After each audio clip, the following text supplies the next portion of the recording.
ഞാൻ അവിടുത്തെ കരം കൊണ്ട് എഴുതിയ ചില വരികളാണത്. റജുലുൻ വഖഫ ലഹു ഹാത്തിഫ്. അതിലെങ്ങനെയാണ് എഴുതി വെച്ചത്? ഇതാ ഒരാൾ ഒറ്റയ്ക്കിങ്ങനെ നടക്കുമ്പോഴേ ആരോ പിറകിൽ നിന്ന് വിളിച്ചു പറഞ്ഞു, അഹ്സിൻ അമലക് ഫഖദ് ദനാ അജലുക്. നിന്റെ സമയമായിട്ടുണ്ട്, അതുകൊണ്ട് നിന്റെ അമലുകളൊക്കെ നന്നാക്കി ചെയ്തേക്കിൻ. നിസ്കാരം അതിൻ്റെ മുറക്ക് ഭവ്യതയോടുകൂടെ അള്ളാഹുവിനെ ഭയപ്പെട്ടുകൊണ്ട് നിസ്കരിച്ചേക്ക്.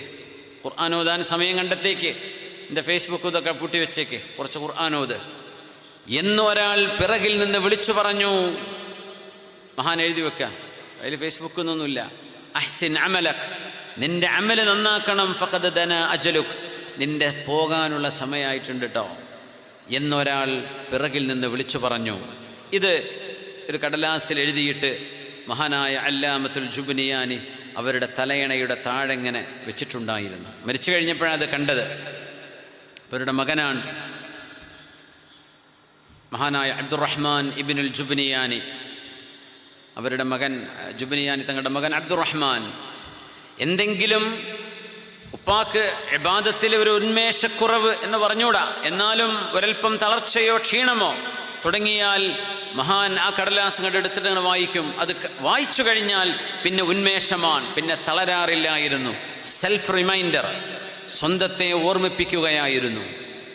ഈ ഓർമ്മിപ്പിക്കൽ സജ്ജനങ്ങളുടെ അടയാളമാണ്. നമ്മൾ തളരരുത്, മടി കാണിച്ചു പോകരുത്. മടി വരികയാണെങ്കിൽ അള്ളാഹുവിനോട് ദുആയിരക്കണം. അല്ലാഹുമ്മ ഇന്നി അഊദു ബിക മിനൽ ഹമ്മി വൽ ഹസൻ വഅഊദു ബിക മിനൽ അജ്സി വൽ കസൽ.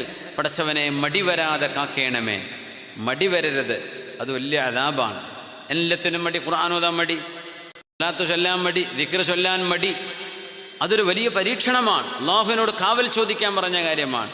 അല്ലാഹുമ്മ ഇന്നി അഊദു ബിക മിനൽ ഹമ്മി വൽ ഹസൻ വഅഊദു ബിക മിനൽ അജ്സി വൽ കസൽ വഅഊദു ബിക മിനൽ ജുബ്നി വൽ ബുഖൽ വഅഊദു ബിക മിൻ ഗലബത്തി ദൈനി വഖഹ്രി റിജാൽ.